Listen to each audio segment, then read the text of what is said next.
একজন নবী করিম সাল্লাল্লাহু আলাইহি ওয়াসাল্লামের মামা লাগতেন, আত্মীয়তার দিক থেকে মামা বলতেন, এই সাদ বিন আবি ওয়াক্কাস আমার মামা খালি।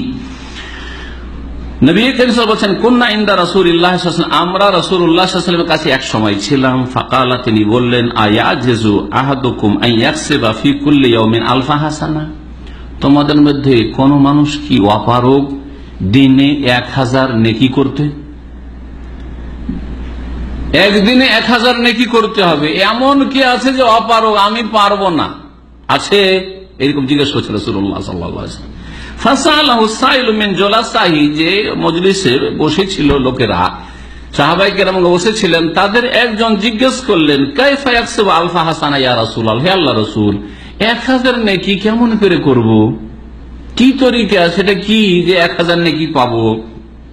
খুব সহজ।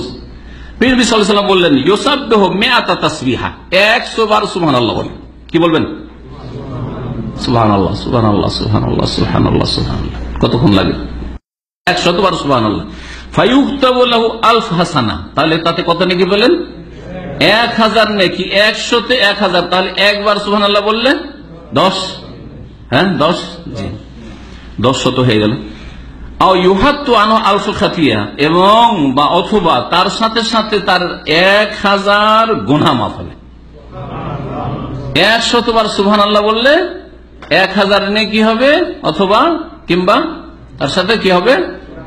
1000 গুনাহ মাফ হবে। কত গুনাহ আমাদের দ্বারা হচ্ছে, ইচ্ছাকৃত অনিচ্ছাকৃত, আল্লাহ সমস্ত গুনাহ যেন মাফ করেন। সহিহ মুসলিমের হাদিস। দুয়ার ফজিলত সম্পর্কে বলে শেষ করব এবং আমল করব।